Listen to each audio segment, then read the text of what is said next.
मैं हूं वहीद अंसारी और आप देख रहे हैं मुमरा टाइम्स। दोस्तों, जैसा कि आप जानते हैं कि बीजेपी सरकार ने 3 काले कानून लेकर आई जो किसानों के खिलाफ है। किसान उस काले कानून को वापस लेने के लिए पिछले 10 महीने से प्रोटेस्ट कर रहे हैं, आंदोलन कर रहे हैं, जद्दोजहद में लगे हुए हैं। उनके मनोबल को तोड़ने के लिए बीजेपी सरकार ने न जाने कितने जतन किए, चाहे वो पानी उनके ऊपर पानी छोड़वाया गया हो, उनके रास्तों में कीले गाड़ी गई हो, इसी तरह से जुल्म करते चली आ रही है बीजेपी सरकार। लेकिन वो 3 काले कानून को वापस नहीं ले रही है और इसी तर्ज पर पूरे हिंदुस्तान में, पूरे भारत में किसान आंदोलन हो रहे हैं। चुटुर पुटुर कहीं जहाँ किसान हैं वहाँ पर पूरे 10 महीने से लगातार पूरे देश में ये आंदोलन चल रहा है। इसी तर्ज पर एक आंदोलन चल रहा था यूपी के लखीमपुर खीरी में,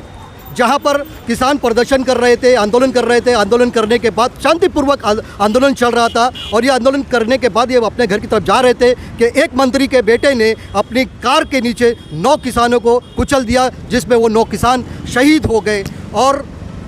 कई लोग जख्मी हुए। ये बीजेपी सरकार ने बीजेपी की सरकार के ज़रिए जो ये हैवानियत वाला नज़ारा हुआ, इसको लेकर पूरे भारत में आज आक्रोश नज़र आ रहा है। आवाम जनता, पूरी भारत की जनता जो है इसके खिलाफ आंदोलन करती नज़र आ रही है। इसी तर्ज पर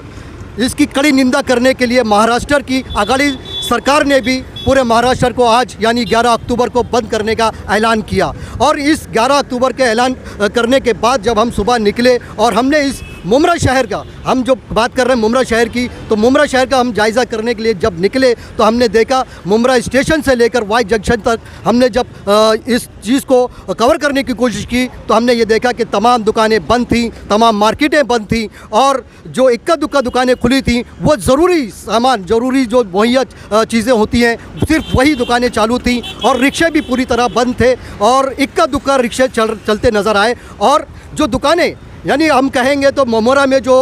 ये जो अब बंद का जो माहौल था, हमने 80% दुकानें बंद थी, मार्केट बंद थी, लेकिन इक्का दुक्का दुकानें जो बंद भी थी तो उसे कांग्रेस के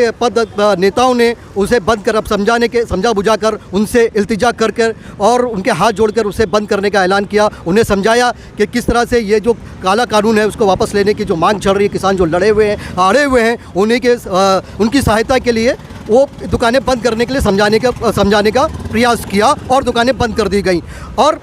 होना भी यही चाहिए था कि आज जो पूरा महाराष्ट्र, जो मैं समझता हूँ कि महाराष्ट्र में जो हम मुमरा की बात करें तो 80% जो दुकानें बंद है, यानी बंद का माहौल कामयाब नज़र आता है। और ये होना भी चाहिए था क्योंकि जो काला कानून है, 3 काले कानून सिर्फ ये किसानों के लिए नहीं है, बल्कि इसका असर जो है पूरी जनता पर पड़ने वाला है, इसका भार पूरी जनता को सहना होगा। इसीलिए जो किसान अड़े हुए हैं कि ये अगर 3 काले कानून वापस नहीं लिए जाते हैं तो निजीकरण वाली बात जो है वो हो जाएगी और पूरा देश इससे परेशान हो जाएगा, महंगाई जो है आसमान को छूने लगेगी। इसलिए हमें भी चाहिए, हम जनता से अपने न्यूज़ चैनल के माध्यम से ये अपील करना चाहेंगे कि इस बंद को कामयाब बनाएं और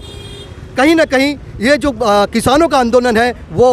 पूरे भारतवासियों का आंदोलन है और इसका साथ देना ही चाहिए। ये थी हमारी आज की रिपोर्ट। कैमरामैन रिजवान शेख के साथ वहीद अंसारी की रिपोर्ट मुमरा टाइम्स के लिए।